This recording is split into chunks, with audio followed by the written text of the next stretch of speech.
elaboramos allí. Entonces debería haber también un representante de los egresados, por ejemplo. Ojalá se pudiera tener un consejo superior mucho más amplio. Fíjese que en la UNAM en México, le pongo el ejemplo, allá hay una junta de gobierno que la componen 15 miembros. Cada año se reemplaza a uno, a menos que alguno fallezca y haya que reemplazarlo también. Cada año se reemplaza a uno solo. Y esa junta de gobierno es la que nombra rector, recibiendo postulaciones de todas las áreas o de toda la sociedad mexicana. ¿Tienen representantes delegados del presidente? Y tienen representantes de academias, de empresarios, de gobierno, claro, por supuesto, es una cosa muy amplia. Doctor Mantilla. A mí me gusta mucho eso. Okay. Sobre esa frase suya, la universidad no le pertenece a la comunidad universitaria, le quiero preguntar, porque alguien justamente me decía ayer que en las universidades públicas de Estados Unidos, que es el país con mayor número de universidades en los rankings mundiales, no existe esto ni de la consulta estudiantil, ni tampoco de la consulta entre los profesores, precisamente para evitar interferencias en la autonomía universitaria y para evitar que la elección de rector quede capturada por intereses. ¿Puede usted decirnos cómo, cuándo, a dónde y a quiénes se les ocurrió esto de meter en Colombia esta consulta entre la comunidad universitaria, es decir, consultas entre los profesores, consultas entre los estudiantes como paso previo a la elección de un rector? A ver, la ley 30, que es la ley de educación superior del año 92, dice que debe consultarse, pero lo que se hace en la Universidad Nacional, eso lo propuso el rector Moncayo, siendo el rector y Múnera era vicerrector. Fíjese qué curioso. En el año 2000, ellos propusieron, entre 2000 y 2002, propusieron esta metodología de algo que se llamaba el factor integrado de opinión. Se consultaba a profesores y estudiantes, no se consultaba a egresados, lo de egresados vino después. Pero eso lo introdujeron ellos mismos en la Universidad Nacional. Cuando usted dice ellos, ¿quiénes son ellos, doctor Mantilla? El rector Moncayo y el profesor Múnera como vicerrector de la sede de Bogotá, siendo ellos directivos de la universidad, quiero decir. Ellos fueron quienes propusieron esta metodología. Sí, lo tengo perfectamente claro ahora que usted lo está contando aquí. Doctor Mantilla, y déjeme hacerle una pregunta final, porque este es el caballito de batalla del presidente Petro, que habla de la democracia, de mecanismos democráticos en la universidad, que hay que respetar las consultas que entre otras cosas no son vinculantes, es decir, no hay que elegir al que diga la consulta.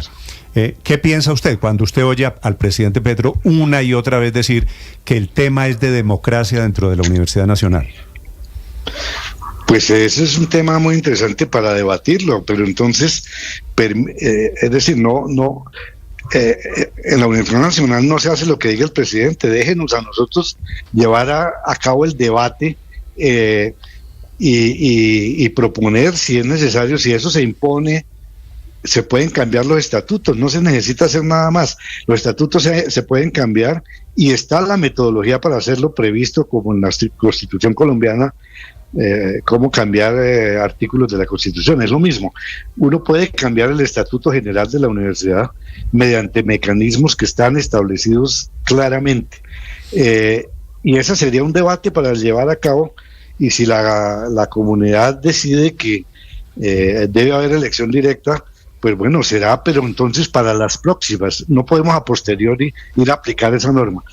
Pero es muy importante tener en cuenta que en mi opinión personal, eso sería realmente desastroso dejar que los estudiantes elijan un rector. A mí me parece que las personas que tienen un mayor conocimiento de la universidad son quienes deben decidirlo. Por ejemplo, podría haber un senado profesoral constituido de los profesores titulares, que además tengan tenencia de cargo, unos 50 profesores, quienes reciban las hojas de vida y entre ellos voten.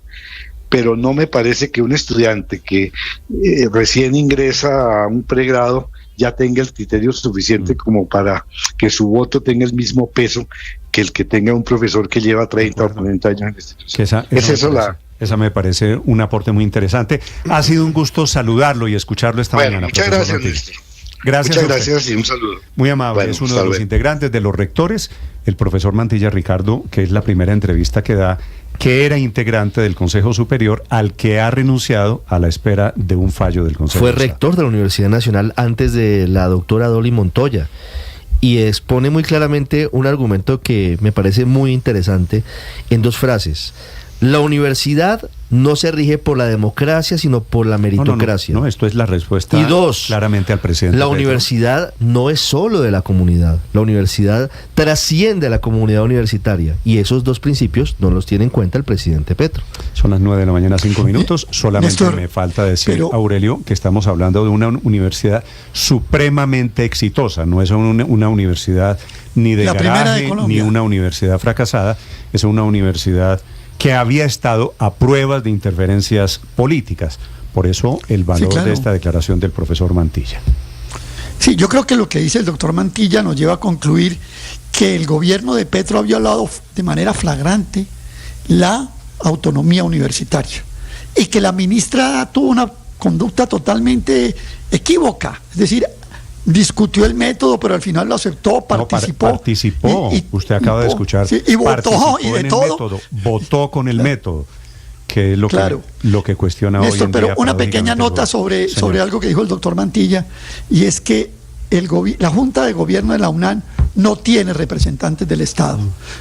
Esos 15 miembros son destacadas personalidades, mujeres y hombres, elegidas por la propia Junta en caso de renuncia. Todas ejercen su cargo de forma honoraria, es decir, sin que exista retribución ninguna, y son ante todos personas destacadas por su trayectoria académica. La alusión del profesor Mantilla era a que se puede manejar con unos criterios independientes de la política del momento. Creo que era lo que quería decir el profesor Mantilla. Son las 9 de la mañana, 7 minutos. Los acompañamos desde Blue Radio.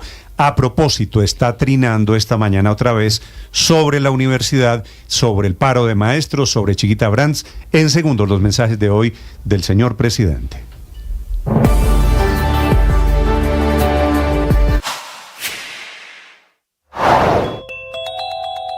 La economía, principal tema anoche del Consejo de Ministros, donde el plato fuerte fue el tijeretazo al presupuesto general de la Nación. 20 billones de pesos, es decir, toda la última reforma tributaria que tendrán que ser amputados del presupuesto general de este año, según cálculos del ministro de Hacienda, Ricardo Bonilla, quien prepara y alista decreto para apretarse el cinturón, pero con 2 grandes restricciones encima. Por un lado, las líneas rojas del presidente de no recortar la plata para la reforma agraria, ni tampoco los gastos sociales, como la plata del ICBF, transferencias monetarias, programas de renta ciudadana, Familias en Acción, Jóvenes en Acción, Colombia Mayor, ni ninguno de los 13 programas de ayudas que maneja el Departamento de Prosperidad Social, cuyo director Gustavo Bolívar seguirá con los 10.7 billones de pesos de presupuesto para este año, que ya fueron un 60% más que el año pasado, pero que son intocables para el presidente Gustavo Petro.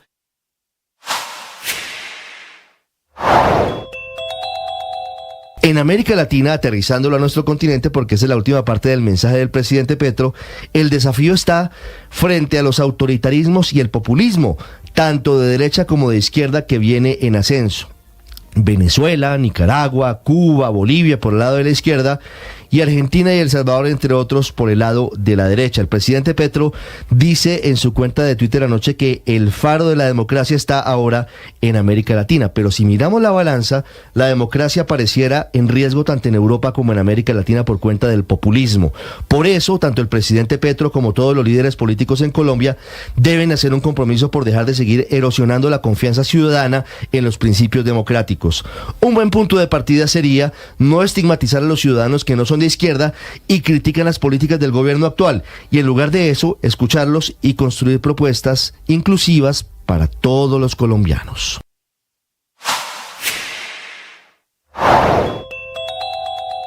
Se juntan 10 rectores de la Universidad Nacional, ex rectores, que anuncian que no participarán en el Consejo Superior Universitario, en donde tienen derecho a una silla, a un cupo, y no lo harán en protesta por la posesión del nuevo rector Leopoldo Múnera.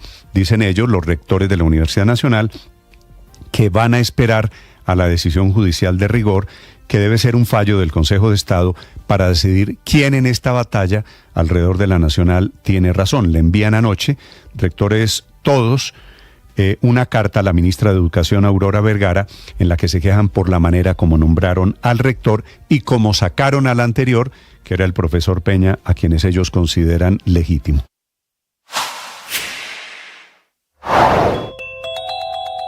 Empieza mañana saliendo a la calle todo el sindicato de maestros en las principales ciudades del país. Luego hará asambleas el jueves, vuelve a marchar el viernes y se toma Bogotá el lunes. Hasta ahí va la agenda del paro de los maestros. Los 7 micos que denuncian son, primero, que los maestros van a ser evaluados según el resultado de los estudiantes en las pruebas PISA. De eso dependería sus ascensos. 2, la educación se convierte en un servicio público esencial y no podría verse afectado por un paro al que están tan acostumbrados en FECODE. 3, FECODE propuso que los años de preescolar sean 3 y sean obligatorios, que todos los niños tengan que ir a transición, prejardín y jardín. Eso se cayó en la negociación a puerta cerrada. También se habla de crear una superintendencia de educación. No la comparte FECODE, que dice que es más burocracia. El presidente está anunciando, declarando, apoyando, rechazando, nombrando, desautorizando, comentando, aprobando, respondiendo, gobernando. En una palabra, trinando. Ahora, en Mañanas Blue, los trinos de Petro. Hoy sobre muy diferentes trinos, citando, retuiteando, escribiendo el presidente Gustavo Petro. Bueno, también anoche, Ricardo, durante el Consejo de Ministros, al tiempo desde el Consejo de Ministros, el presidente estaba trinando, ¿no? Sí, bastante curioso porque mientras desde la Casa de Nariño compartían las imágenes del Consejo de Ministros, el presidente Petro al menos publicaba 2 mensajes en redes sociales. Uno de ellos, recuerdo bien, destacando la disminución del 47% en las muertes infantiles en La Guajira. El presidente no puede dejar el teléfono celular al lado, ¿no? El presidente estaba en estéreo, estaba por un lado aquí con el teléfono y por el otro lado aquí en el Consejo de Ministros. El presidente durante el Consejo de Ministros pegado al teléfono celular. Y esta mañana lleva 6 trinos. Camila Carvajal. Sí, señor, y hablando de todo un poquito, si le parece, empecemos con el tema del que estábamos hablando aquí en Mañanas Blue, alrededor de la educación superior, particularmente de la Universidad Nacional.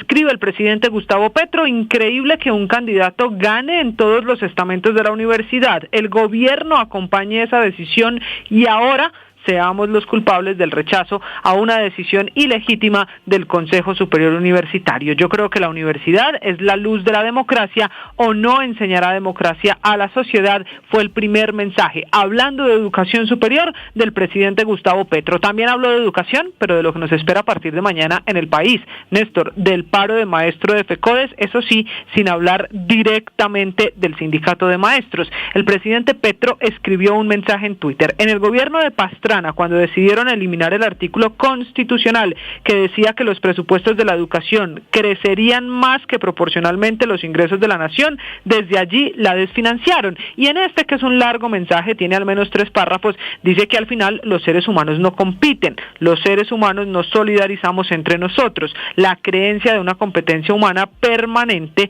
y autodestructiva solo está en la ideología neoliberal. Esto diciendo que él no está de acuerdo, que incluso cuando estuvo en el Congreso de la República como parlamentario se opuso en la visión de una competencia, que los seres humanos no compiten como caballos. Quizá esto es mío para hablar de lo que se ha convertido en la mayor polémica alrededor del paro de FECODE, la posibilidad de que a los maestros de Colombia los evalúen también dependiendo del resultado de los muchachos, de cómo le va a los alumnos en las pruebas internacionales. Pero hay más. El presidente Petro está hablando de Chiquita Brands, que es una de las noticias del día, lo hace todo en pregunta: ¿por qué la justicia de Estados Unidos pudo determinar verdad judicial que Chiquita Brands financió el paramilitarismo en Urabá? ¿Por qué no pudo la justicia colombiana? Hay también mensajes de seguridad para el Valle del Cauca, citando un trino de nuestra cuenta en Blue Pacífico en Cali. Dice el presidente Petro que el ejército está llegando a las zonas de control del Estado Mayor Central Caucano, esto ante el reclamo que hace la gobernadora Dilian Francisca Toro. Y otro mensaje de Blue a propósito del tema de minería. Dice el presidente Petro a la entrevista de la Asociación Colombiana de Minería y prohibir la exportación de carbón a Israel que esa asociación debería entender que jamás se puede supeditar la vida de las personas, los derechos de las personas, la lucha contra el genocidio al negocio. Es así como se hace con el tema de Israel, condenado por Naciones Unidas. ¿Qué pasará en los territorios de Colombia? Se pregunta el presidente Gustavo Petro, que ha lanzado otro trino, Néstor, el más reciente. Los mismos tratados de la OMC, Organización Mundial del Comercio, determinan que se pueden suspender exportaciones a un lugar con serias afectaciones de seres humanos, defendiendo su idea de que no se exporte carbón, precisamente, Néstor, a Israel. Camila, gracias. Estos son los trinos de hoy del presidente. ¿Hoy alguna grosería? No veo, ¿no? No, señor, ya sé de qué me está hablando, del episodio de ayer. Hoy no hay grosería, pero sigue en la cuenta del presidente Petro el episodio de ayer, que le dio retweet a un mensaje en Twitter de otro usuario, sí con una grosería incluida. La cuenta original donde empieza toda esta historia de la grosería del presidente Petro es @inti_de_la_os2. Y se identifica como Diner. Tiene una foto además de Jaime Garzón como foto de perfil. Revisando esa cuenta, pues se da uno ahí, cae en cuenta que es una persona de izquierda. Y el trino se lo voy a leer textual, me perdonarán ustedes y los oyentes, pero para que puedan entender. No, textual, el presidente con la salvedad de que es retuiteado por el señor presidente de la República de Colombia. Es un retuit del presidente y es a propósito de reelección. Comillas, aplauden si la reelección la hace Bukele, Juan Manuel Santos, Álvaro Uribe, Donald Trump, Javier Milei. Si la reelección la hace un derechista, lo llaman libertad. Pero si lo hace un líder de izquierda, la llaman dictadura, malparidos. Y le da retweet el presidente Petro, y esa también ha sido una polémica alrededor de la cuenta. El retweet se mantiene. Este trino es del 2 de junio. El retweet del presidente fue el fin de semana. Sí. O sea, lo retuiteó casi 10 días después. Pero me impresiona, padre, un presidente de la República... No puede decir eso. Dándole retweet a mensajes de esta categoría. Pues, sabe, porque cuando uno retweet, ¿cuál es la filosofía del retweet? No soy capaz de repetir la grosería, pero pues ahí queda, el presidente no lo ha borrado. Néstor, cuando uno retuitea, lo que uno está haciendo es yo también digo esto. ¿Está de acuerdo? Es decir, yo también apoyo esto. Yo estoy de acuerdo con esto. Siempre, padre, la gente se echa el carretazo. Néstor, quizá corregir. Luis Ernesto, esto no es pero una no persona. esa palabra. La gente se echa el carretazo. Pero no puede decir palabras de ese tipo. Luis Ernesto, permítame un segundo. La gente suele echar en carretazo, padre, en redes sociales, de que mis retweets no significan que yo estoy de acuerdo con. No es verdad. No, eso no es cierto. Siempre significan estar de acuerdo. Siempre que tú retuiteas algo es porque estás de acuerdo. Punto. Sí. Pero ojo, yo no espero que el presidente de la República, al que realmente lo leemos siempre, salga con estas palabrotas, porque es un insulto, es una mala palabra. Yo creo que hace sentir a la gente mal, hombre, no está bien. Pero además es amplificar un discurso de odio que no le sirve para nada al país. Pero Néstor, yo quisiera corregir, este no es una persona de izquierda, es que no es ni siquiera una persona, es un bodeguerito que tiene una foto que no es de él, que tiene una cuenta falsa. ¿Para qué? Para insultar a los que no piensan como él, para aplaudir, que tiene 30.000 seguidores, más de 30.000 seguidores. Claro. Sí, claro, y ese que el presidente de la República o algunos de los que estamos en esta mesa... Bodeguero quiere decir, le pagan para promocionar mensajes. Le pagan para escribir ese contenido, o no sé si le pagan, pero por lo menos ni siquiera pone la cara para insultar a todo el mundo. Entonces no vale la pena ni siquiera leerlo ni retrinarlo. Las redes sociales están llenos de estos señores, pero lo que pasa, padre, es que esto lo retuitea el presidente de la República. El presidente de la República, es que ahí está el problema. Y es que es el presidente, de alguna manera, el que nos representa a todos. Es el presidente de todos los colombianos. Uno no espera este tipo de discurso, uno no espera este tipo de palabras, Néstor. Eso hay que decirlo con claridad. Podemos estar de acuerdo o no de acuerdo con sus ideas, pero no con el maltrato y con el insulto a nadie. Es el presidente de todos los colombianos. El presidente de todos los colombianos no les puede decir malparidos, perdóneme la palabra, a quienes están en desacuerdo con su reelección. Pero más que la forma, Néstor, que es desapacible, terrible, el fondo... Pero no, por eso ya... No creo que valga la pena. Pero Néstor... Ricardo, perdóneme, se lo digo, padre, con todo el respeto a todos. Sí. No vamos a cometer el mismo error del señor presidente. No. Que por andar repitiendo, Petro repite a un bodeguerito que dice la palabrota. La repite Petro y la vamos a repetir nosotros. El tema de fondo... No, claro que no. El tema de fondo, Néstor, el tema de fondo, más allá de la grosería y demás... es que sí pareciera que el presidente está molesto porque no puede reelegirse, porque a él le parece que se dejó reelegir a Juan Manuel Santos y a Álvaro Uribe, y entonces como ahora no le permiten, suelta el madrazo, ¿no? Sí, yo me preguntaba, Andrés, también, Ricardo y Néstor. La cuenta que retuitea el presidente de Sedainer tiene una frase de Jaime Garzón al que se le atribuyó en Padre muchas frases que yo no creo que sean ciertas. Pero, por ejemplo, esta: el problema de Colombia es que no hay colombianos. Jaime Garzón. Yo que conocía a Garzón, yo no recuerdo que Garzón haya dicho eso. Pero usted puede decir lo mismo, pero al revés. El problema de Colombia es que está llena de colombianos, ¿no? Cualquier cosa que usted diga resulta una genialidad de esas improbables. Señor Andrés, lo escucho.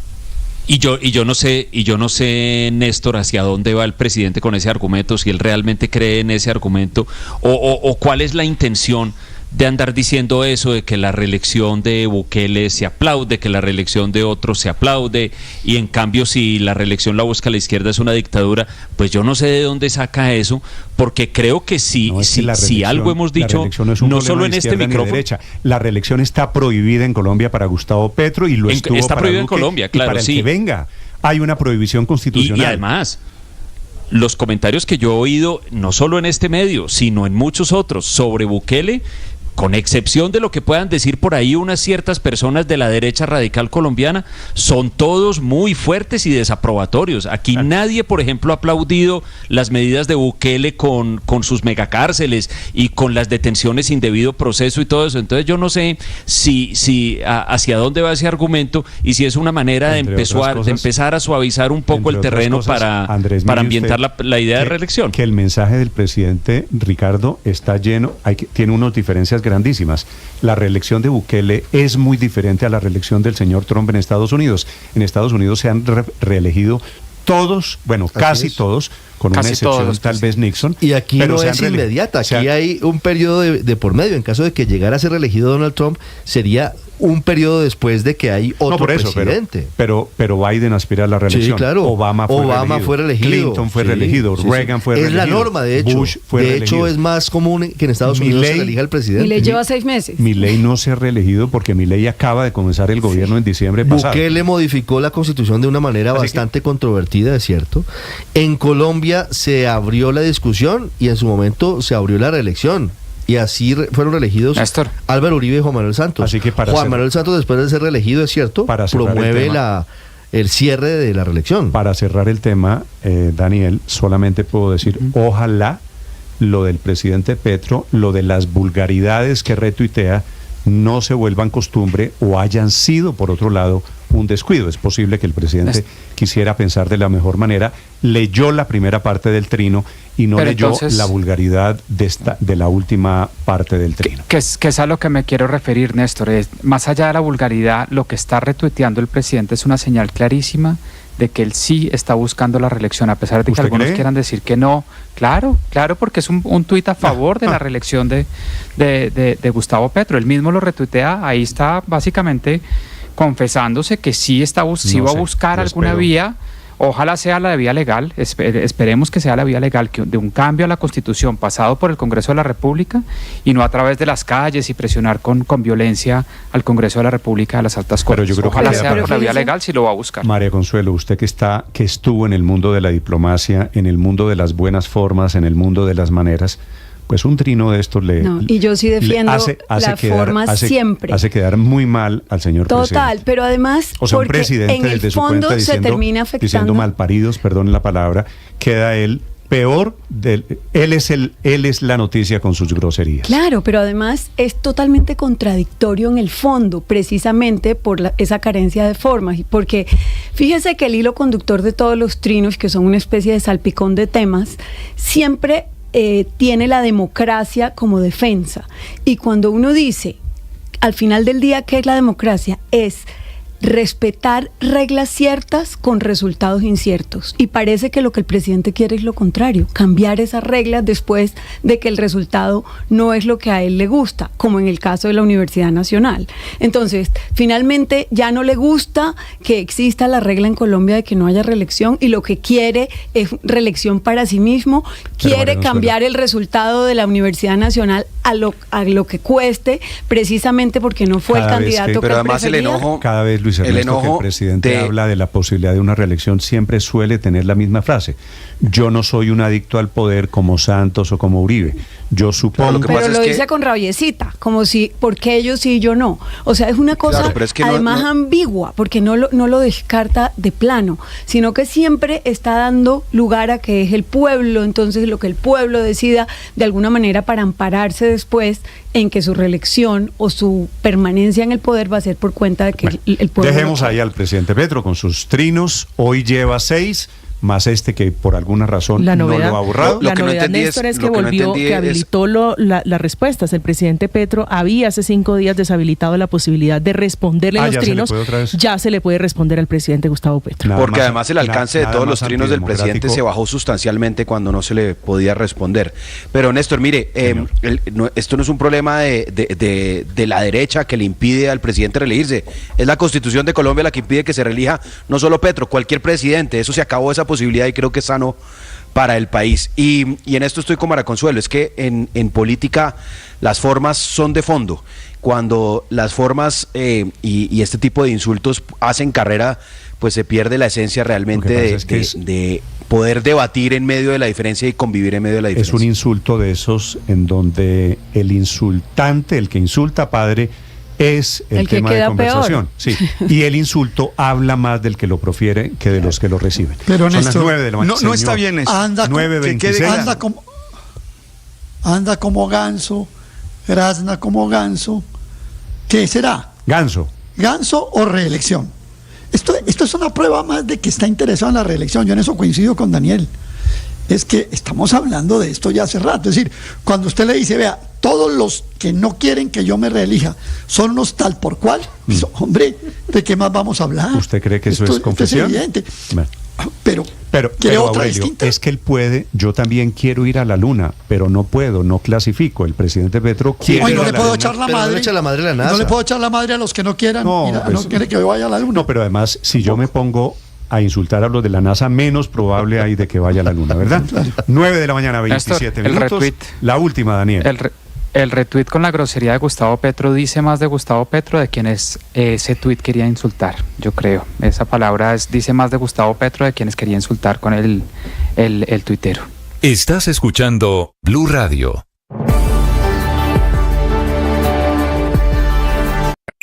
Escanea este código y suscríbete a nuestro canal de YouTube, @Blue Radio Co. Y disfruta y participa de la programación de Blue Radio. Blue Radio, le ponemos cara a la radio. Blue Radio, la alternativa.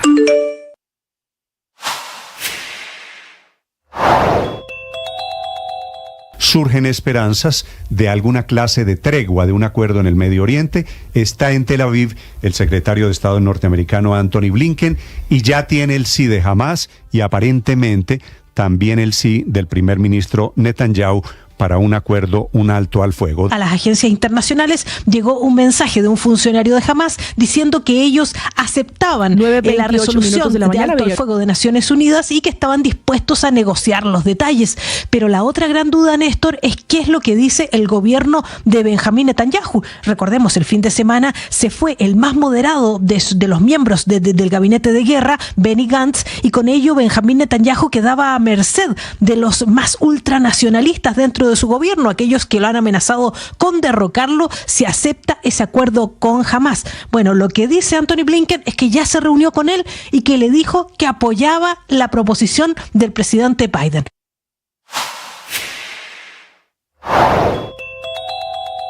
Mañana miércoles, los profesores de FECODE entran en paro en protesta por la reforma de educación planteada y pactada por el gobierno del presidente Petro con sectores de oposición. La decisión la tomó el Comité Ejecutivo de los Maestros de FECODE, planteando actividades de paro que arrancan mañana miércoles, pero en teoría es un paro indefinido que dejará sin clase a más de 5 millones de niños, todos de colegios públicos de Colombia, por supuesto, siempre ellos los más afectados. Los profesores saldrán a marchar mañana por las principales ciudades, el jueves harán asambleas, el viernes volverán las marchas y el lunes planean una toma en Bogotá, que significa que ellos van a estar protestando por lo menos 4 días. Confianza a las 9 de la mañana, 29 minutos, con una de las empresas más grandes que está inaugurando su primera granja solar. Compañías que cada día se ven más comprometidas con una producción más limpia en términos energéticos. Se trata de Alpina, productora de alimentos a base de lácteos, que está poniendo en marcha su primera granja solar para consumo interno, ubicada en el municipio de Sopó, al norte de Bogotá, en Cundinamarca. Esta iniciativa, combinada con la energía generada ya por su planta de biogás, abastecerá más del 50% de la demanda eléctrica de su planta en Sopó, equivalente a más del 20% del consumo eléctrico de Alpina a nivel nacional. La granja solar tiene una capacidad de producción de 2,5 megavatios pico, suficiente para alimentar más de 190.000 bombillos comunes. Se espera que esta iniciativa reduzca la huella de carbono de la planta en aproximadamente 500 toneladas de CO2. Como parte de sus metas, por seguir apostándole a la transición energética, la compañía prevé expandir su generación de electricidad a partir de energía solar en su centro de distribución también en Galapa, en el Atlántico, a finales de este año. De esta forma, Alpina proyecta seguir trabajando para construir una operación cada vez más sostenible, donde sus productos de nutrición y el cuidado del medio ambiente serán prioridades en su modelo de negocio.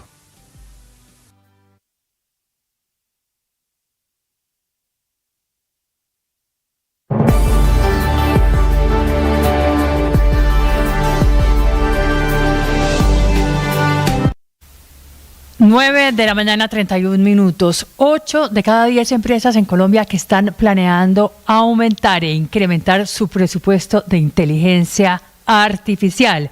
Estudio del IDC, comisionado por Microsoft, donde se consultó a compañías con más de 1.000 empleados en Colombia, Chile, Argentina y Perú, 48% de las cuales ven la inteligencia artificial como una herramienta para mejorar la productividad y como fuente de ingresos, ahorros y eficiencias, con 55% de ellas implementando hoy inteligencia artificial en distintas áreas de su negocio y con el 82% de las organizaciones en Colombia, es decir, 8 de cada 10, pensando en aumentar su presupuesto destinado a la inteligencia artificial en los próximos 12 meses, para lo cual el 44% ya viene reajustando sus gastos y contratando a personal especializado como científicos de datos, ingenieros de datos y modeladores de inteligencia artificial. Estás escuchando Blue Radio.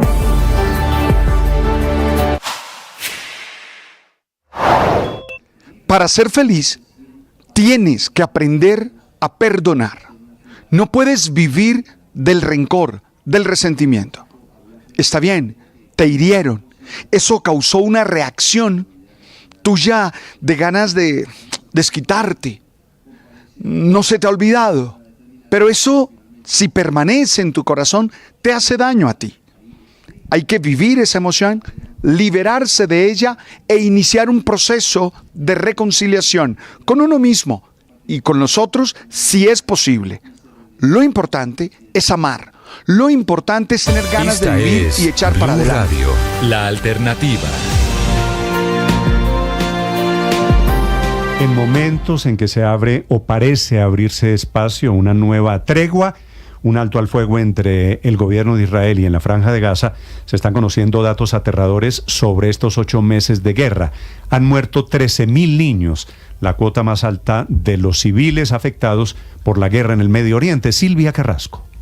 Sí, Néstor, y los datos, la verdad es que ponen la piel de gallina. Ocurre que los niños que han muerto en Gaza, dicho Naciones Unidas, son más que lo que se suman de niños muertos en guerras de todo el mundo en los últimos 4 años. Pero además, los que están sobreviviendo son niños que están pasando hambre, que están lisiados, muchos de ellos amputados, pero también niños que han quedado huérfanos o que ya no tienen escuela ni casa donde volver. Preocupa, por ejemplo, informes de los servicios de inteligencia de los Estados Unidos que dicen que en todo este tiempo, en los 8 meses de guerra, no ha terminado jamás de reclutar gente, que sigue creciendo el número de combatientes, y lo que se piensa es que son estos niños que han quedado huérfanos los que se están incorporando a esas filas. De hecho, Naciones Unidas el viernes pasado hizo una cosa que hasta ahora no había hecho y que llamó mucho la atención, y es que incorporó a Israel en la lista de países que violan de manera muy grave los derechos de los niños en conflictos armados. Por lo tanto, Israel aparece junto a países como Afganistán, Yemen, Somalia y Rusia. La situación de los niños en Gaza, la verdad es que es lo que más preocupa en este momento. Han sido desplazados, son 13.000, como decías tú, los que han muerto, pero son más de 600.000 los niños que han estado teniendo que cambiar de lugar de residencia, de montar una carpa para montar otra tienda de campaña en otro sitio, pues una semana sí, otra semana no, durante todos estos meses. Son más de 600.000 los niños que están en esta situación. Por eso la preocupación internacional por lo que está pasando con esos niños, los niños de Gaza, que además son los primeros que están sufriendo la falta de alimentos, Néstor, porque sobre todo en el norte de Gaza hay un temor grave de que empiecen a morir allí de manera sistemática niños por hambruna, pero tampoco hay hospitales que los puedan atender. Hay un caso que la verdad llamó muchísimo la atención en el Reino Unido de un niño que sufrió la amputación, perdió a sus 2 padres, los llevaron al Reino Unido para poder mejorarlo, pero luego lo tuvieron que devolver a Gaza con los parientes que tenía supervivientes, que eran unos abuelos, o sea, situaciones absolutamente incomprensibles que pueda atravesar un niño en una situación de guerra, Néstor. 13.000 niños es como si se hubiera desaparecido un pueblo solamente habitado por niños. Trabaja en este tema de niños desde Gaza la organización, la ONG Save the Children. La dirige, es una ONG que tiene muchas personas a bordo trabajando afortunadamente desde el lugar, desde el Medio Oriente. La dirige don Vicente Raimundo. Señor Raimundo, bienvenido a Blue Radio, muy buenos días. Buenos días y muchas gracias. Señor Raimundo, ¿estos 13.000 niños que han muerto son blancos deliberados o lo que se llama en temas de guerra blancos colaterales de la guerra? Pues eso lo tendrá que determinar una investigación específica. Lo que sí que no hace falta determinar es que nos tendríamos que remontar casi al siglo XIX, a las guerras crudelísimas del XIX, para encontrar un conflicto armado en el que el porcentaje de población civil muerta sea tan alto como es en Gaza.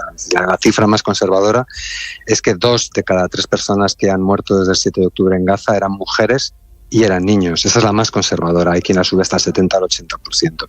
Y esto es lo significativo, esto es lo dramático, y esto es lo que está completamente injustificado. Sí. Señor Raimundo, ¿ustedes qué están viendo? Obviamente su organización muy dirigida a la protección o a la detección de los problemas de los niños.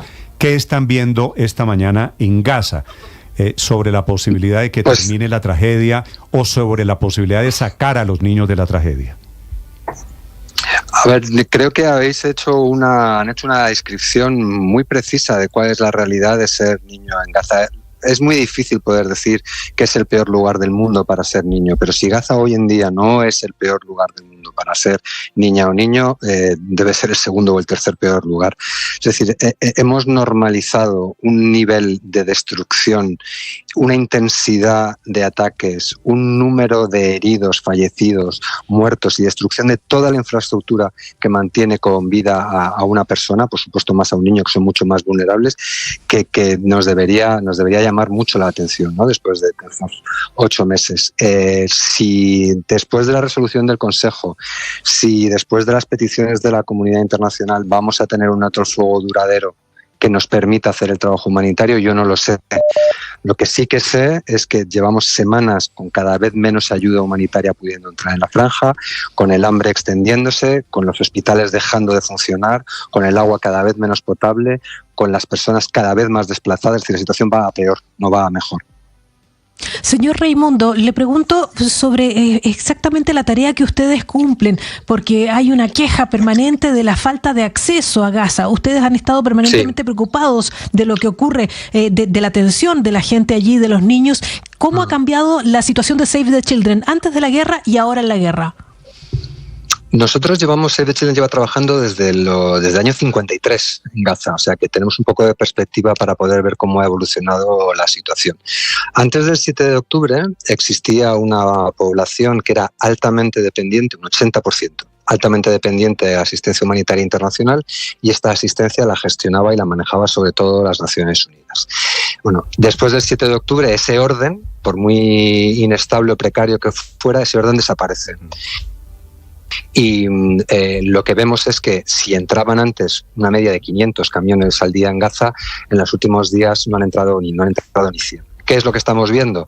Pues una barbarie y unas condiciones de vida y de cotidianidad para niñas y niños, y por supuesto también para adultos, que son absolutamente inaceptables. Y lo trágico, lo que estamos viendo que es absolutamente trágico, es que si mañana por la mañana o esta misma tarde nosotros, las Naciones Unidas, la familia de la Cruz Roja, tuviera un acceso sin restricciones y seguro y duradero a las niñas y niños de Gaza y por toda la población, estaríamos en condiciones de salvar miles de vidas ahora mismo. Es decir, señor, si esas vidas no se están salvando, si esa dignidad no se está protegiendo, es porque no nos dejan hacer nuestro trabajo. Sí, señor Raimundo, ¿cómo están haciendo con insumos médicos? Digo, para atender a niños, adultos, ancianos que resultan víctimas de los artefactos explosivos, ¿cómo están haciendo para manejar, para poder distribuir los insumos médicos para todos?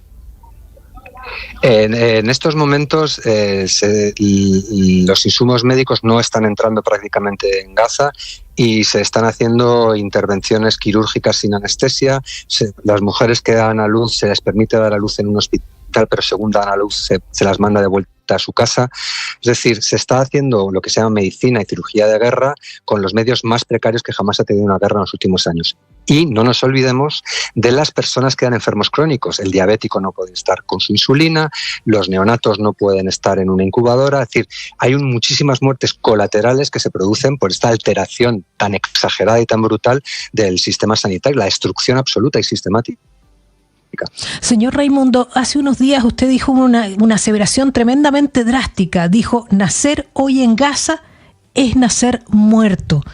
Eso yo quisiera que lo explique en términos de ¿no hay esperanza de vida? ¿Así de radical quiere usted decirlo?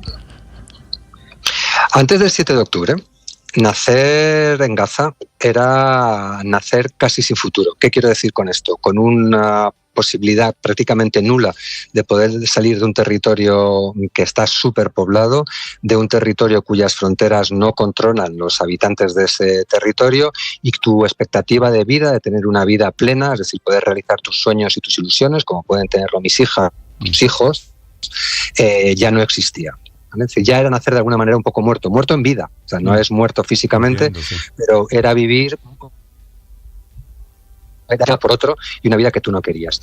Después del 7 de octubre, primero hay que quedar con vida. Es decir, la cifra de muertos y la proporción de muertos civiles es, insisto, tenemos que remontarnos casi al siglo XIX. ¿Y con qué trauma va a tener que vivir una niña o un niño que nace hoy de Gaza? ¿Con qué futuro, con qué trabajo, con qué educación, con qué familia va a vivir? Por eso decía, y es un poco hiperbólico y lo reconozco, que nacer hoy en Gaza es nacer muerto, porque ¿qué define una vida? Las ilusiones, las esperanzas, el trabajo, el poder ser padre o madre, el poder tener una familia, una profesión, un empleo. Eso no existe ni va a existir por decenas de años. Esta es la triste radiografía de la situación hoy en Gaza, especialmente para los niños. Una pregunta final, señor Raimundo. De 1,5 millones de desplazados, ¿cuántos son niños en Gaza? Pues antes del 7 de octubre, más del 50% de la población de Gaza era menor de 18 años. Por lo tanto, de esa cifra de desplazados que acaba de usted mencionar, más de la mitad son niñas y niños. Sí, entonces es algo inimaginable. Sí, de acuerdo. 13.000 niños muertos, más de 700.000 niños desplazados por cuenta de estos 8 meses de horror en Gaza. Un gusto saludarlos. Y hay miles de desaparecidos. Sí, claro, que es una cifra un poquito más incierta. Correcto. Pues, señor Raimundo, un reconocimiento desde Colombia al trabajo que hace Save the Children por los niños allí y por contarnos la radiografía de estos horrores de la guerra. Gracias. Gracias a ustedes. A usted, 9:43.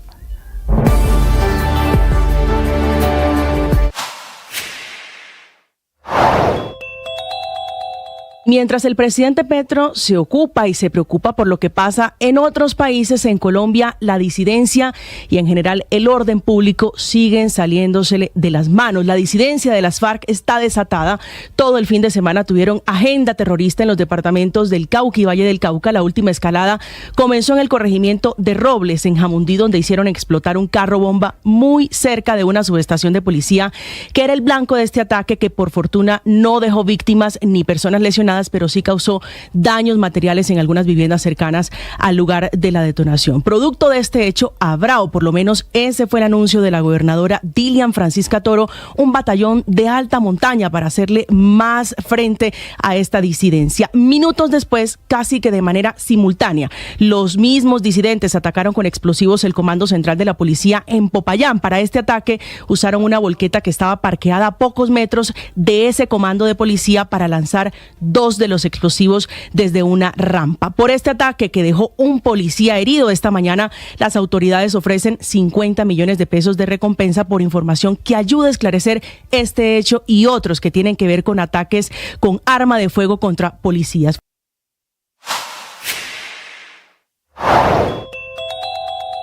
Terremoto político en Europa.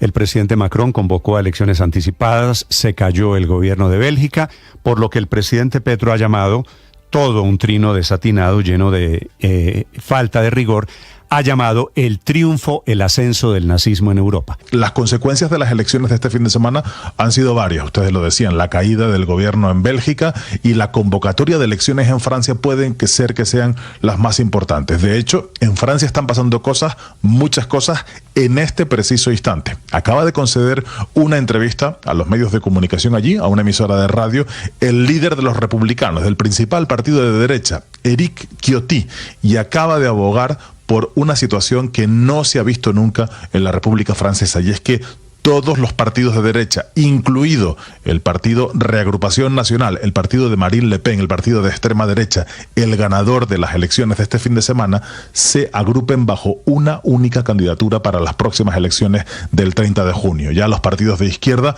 han anunciado una candidatura única, así que lo que cae aquí es lo que se llama el cordón sanitario. Los partidos de derecha se acercan a los de extrema derecha porque Francia fue uno de esos países donde ganó la extrema derecha.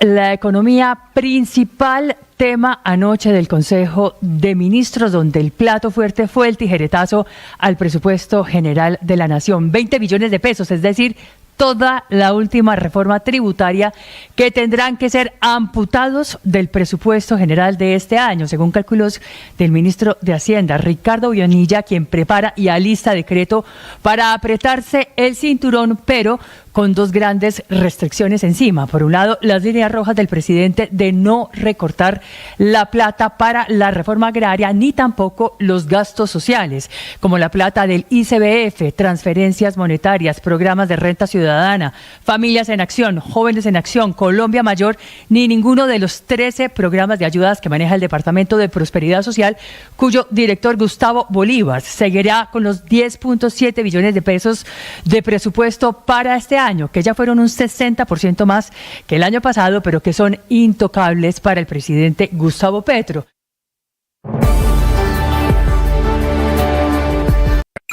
Escanea este código y suscríbete a nuestro canal de YouTube, @Blue Radio Co. 9 de la mañana, 48 minutos. A esta hora la información deportiva con Volvo en Mañanas Blue. A 9 días del arranque de la Copa América, la selección Colombia pasa la página tras la victoria 5-1 ante los Estados Unidos. Y ahora piensa en el juego de este sábado ante Bolivia. Novedades de nuestra selección en Washington. Cristian Marín. Cris, hola. Hola Ricardo, buenos días. Hoy la Selección Colombia retorna a labores luego de disfrutar de su primera jornada de descanso en más de una semana que ya completa de trabajos preparando la Copa América. Algunos jugadores permanecieron en el Watergate, lugar de concentración, y otros aprovecharon el tiempo para dar una pequeña vuelta por Washington. Lo cierto es que a pocos días de iniciar el torneo continental, el equipo de Néstor Lorenzo sigue cargando con un invicto prolongado. Situación coyuntural que pone a soñar a ese plantel con buscar su segundo título para el país en selección absoluta. Por lo menos así lo considera Daniel Muñoz. No, la verdad que siempre es bonito uno ganar, siempre es bonito uno mantener el invicto, pero como lo dice todo, nos lo decimos nosotros mismos, ya es hora de ganar algo, de llevar algo a Colombia, y creo que esta es la linda oportunidad para hacerlo. Colombia trabajará en la tarde en la cancha del Episcopal School. En principio era en la mañana, pero el cuerpo técnico decidió invertir la jornada a última hora. Allí habrá zona mixta y será el último encuentro de los jugadores con los medios de comunicación antes de partir de Washington hacia Connecticut. Desde Washington, D.C., al lado de la Selección Colombia, Cristian Marín en Blue Radio. Gracias, Cristian. Este sábado, desde las 3:30 de la tarde, Colombia-Bolivia por Blue Radio y la señal del Gol Caracol. La que empieza dentro de 3 días es la Eurocopa y hay bajas sensibles. Polonia acaba de confirmar que pierde a su goleador Robert Lewandowski por un desgarro en el bíceps femoral, lesión que lo saca del primer partido ante Países Bajos, y confían en recuperarlo para enfrentar a Austria. A propósito de Países Bajos, también anuncia la baja definitiva de Frenkie de Jong, quien no se recuperó de una lesión de tobillo que arrastra del final de temporada con el Barcelona en España. Madsen, lateral del Borussia Dortmund, lo reemplaza. Entre tanto, Portugal se alista para enfrentar hoy a Irlanda, con un Cristiano Ronaldo al que destaca por su liderazgo y experiencia el técnico de los lusos, Roberto Martínez. Sem dúvida, é importante para nós que podemos atacar e defender con 11 jogadores. Acho que o Cristiano tem uma experiência brutal. Não há outro jogador con a experiencia de 5 europeos, de jugar en 5 europeos. Sí, será esta su sexta Eurocopa este viernes. A propósito, con el juego entre Alemania y Escocia en Múnich, se inaugura la Euro 2024. Y hablamos de la final de la Liga en Colombia. Santa Fe ya trabaja pensando en la remontada del 1-0 en casa del Bucaramanga. Por eso el mensaje claro del técnico cardenal, el uruguayo Pablo Peirano. Ahora falta la segunda parte. No está nada dicho hasta que todo termine. Así que hay que seguimos como hasta ahora. Hay que corregir, por supuesto, para la segunda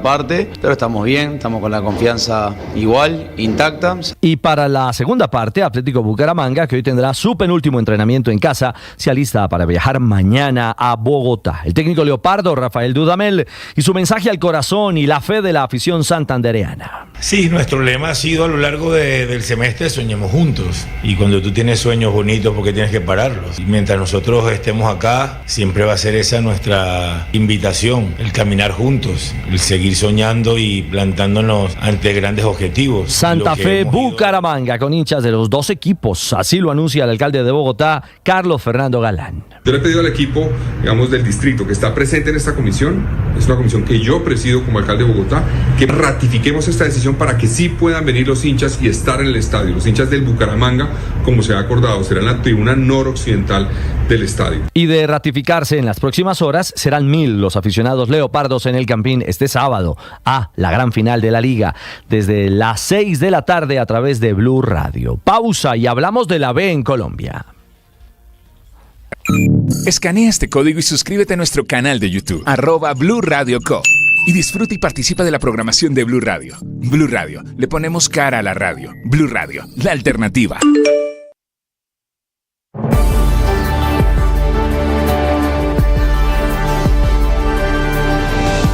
Y en la primera B, en el fútbol de ascenso en Colombia, ya hay finalistas. Llaneros tiene felices a los aficionados de Villavicencio. Triunfo 2-0 ante Deportes Quindío y caída del Unión Magdalena ante Cúcuta.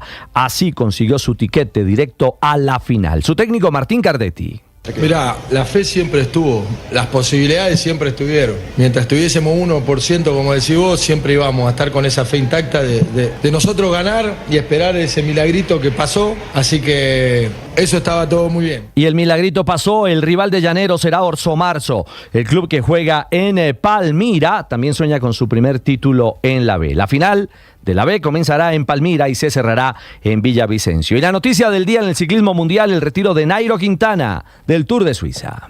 Bueno, ayer he tenido la caída, he intentado librar, al final caí en la hierba y bueno, no me hice rasguño ni nada, de hecho ni la mano tengo rasguñada, pero algo me pegó en el hueso y me fracturé. Le fracturó el metacarpiano, el cuarto metacarpiano de la mano derecha. Por eso no va más Nairo, que ahora piensa en su gran fondo en el Quindío dentro de 17 días y su preparación para la Vuelta a España, que comenzará a mediados de agosto en Lisboa, Portugal. Y noticia al cierre, la UCI acaba de confirmar 5 cupos para Colombia en el BMX en París 2024. Con este anuncio ya son 71 atletas los que tiene nuestro país para los próximos Juegos Olímpicos. 9:54, los deportes a esta hora en Mañanas Blue. Estás escuchando Blue Radio. Gracias.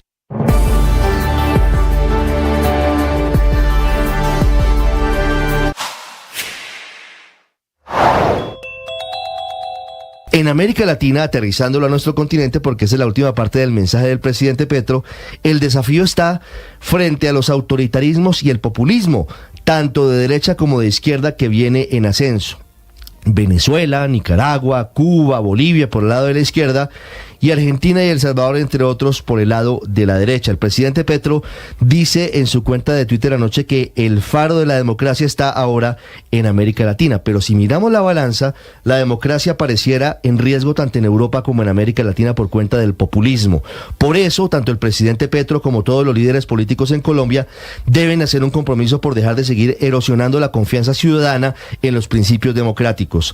Un buen punto de partida sería no estigmatizar a los ciudadanos que no son de izquierda y critican las políticas del gobierno actual, y en lugar de eso, escucharlos y construir propuestas inclusivas para todos los colombianos.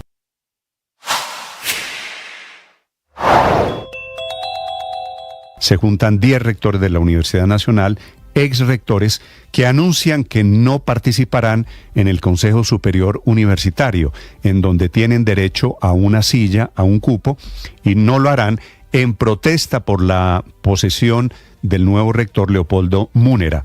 Dicen ellos, los rectores de la Universidad Nacional, que van a esperar a la decisión judicial de rigor, que debe ser un fallo del Consejo de Estado para decidir quién en esta batalla alrededor de la Nacional tiene razón. Le envían anoche, rectores todos, una carta a la ministra de Educación, Aurora Vergara, en la que se quejan por la manera como nombraron al rector y como sacaron al anterior, que era el profesor Peña, a quienes ellos consideran legítimo.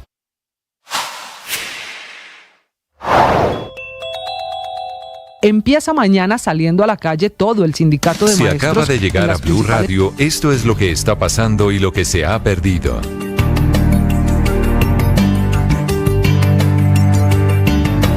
9:56 a.m. Atención, un violento intento de secuestro en una ambulancia quedó grabado en video, le da la vuelta hoy a las redes sociales, video de cámaras de seguridad. El comerciante, la víctima de ese intento de secuestro, tiene 33 años. Los delincuentes se movilizaban, esta es la última, en una ambulancia. Felipe García. Hola Néstor, sí señor, fue exactamente en la carrera quinta con calle 93, muy cerca a este parque en el norte de Bogotá. En un video se ve el momento exacto en el que una camioneta de color negro de alta gama se parquea al lado de un edificio y de ella se baja un hombre, un comerciante de 33 años, quien al acercarse al baúl es abordado por varios hombres armados que se movilizaban en una ambulancia y otros que estaban en un carro pequeño particular, un carro rojo, un Spark. El comerciante, al parecer, Néstor, se dedica a negocios relacionados con la finca raíz y según se conoce hasta el momento, ni él ni su su familia habían recibido amenazas. Estos delincuentes, quienes le apuntaron todo el tiempo a la víctima en la cabeza, logran subirlo finalmente a la ambulancia, que hay que decir tiene placas gemeliadas según las autoridades, y aceleraron para escapar. En ese momento, Néstor, los secuestradores alcanzan a dar la vuelta en la esquina y es allí cuando la víctima se logra zafar de los criminales y se lanza hacia la calle. Este hombre cae al suelo y logra escapar escondiéndose en uno de los edificios de la zona. En ese momento, los delincuentes aceleran la ambulancia y emprenden la huida. La policía de Bogotá, Néstor, dice que hasta el momento no van a realizar pronunciamiento por factores de la investigación referente al tema. Sin embargo, lo que dicen hasta el momento es que por la modalidad en cómo se presentaron estos hechos, al parecer se trataría de un hurto. Felipe, ¿la camioneta negra que iba detrás de la ambulancia es cómplice de los secuestradores?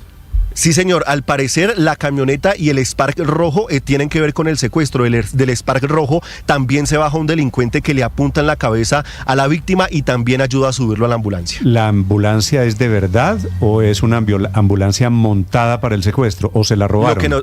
Lo que nos dicen es que es una ambulancia gemeliada, Néstor. Hay una ambulancia con las mismas placas en Bogotá. ¿Qué quiere decir una ambulancia gemeliada?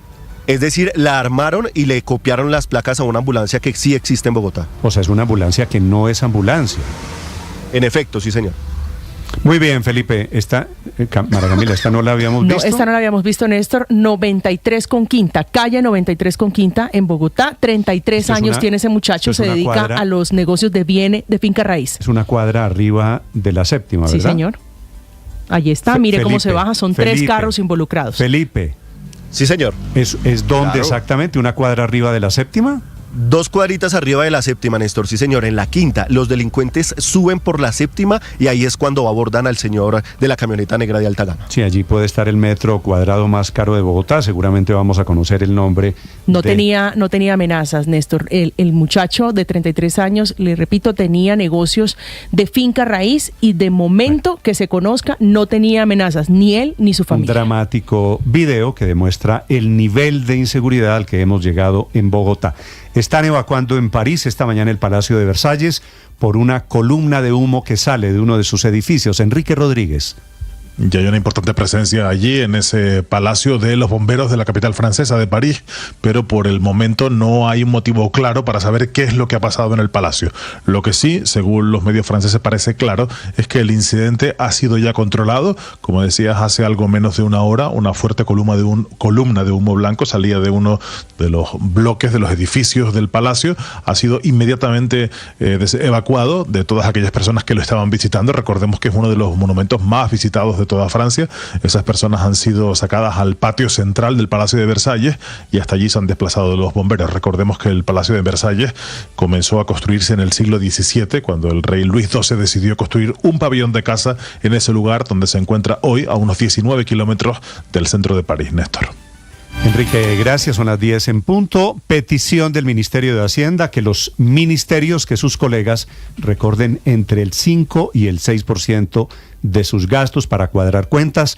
Recogerían 20 billones de pesos, según se desprende del Consejo de Ministros de anoche, en donde comienzan a analizar el tijeretazo. Andrés Carmona. Así es, Néstor, tijeretazo que no habíamos conocido las conclusiones de ese Consejo de Ministros, pero ahora lo que se pudo establecer es que el ministro de Hacienda, Ricardo Bonilla, le pidió a todos sus compañeros de gabinete que en todas las entidades se haga un recorte específicamente del 5,6% de los recursos de cada entidad. ¿Cómo se haría esto? A través de los gastos de funcionamiento e inversión financiados con recursos de la nación. Para que esto se establezca se tendría que generar un decreto, el cual se estaría redactando y presentando esta semana. En ese decreto se darían los detalles de no solo de ese porcentaje, sino de dónde tendría que sacarse esa plata y las entidades que estarían afectadas. Pero cabe recordar, Néstor, que el ministro de Hacienda fue claro: no se pueden tocar ni los programas sociales del gobierno, ni los subsidios o los programas que actualmente maneja el Departamento de Prosperidad Social o la reforma agraria. Será de las propias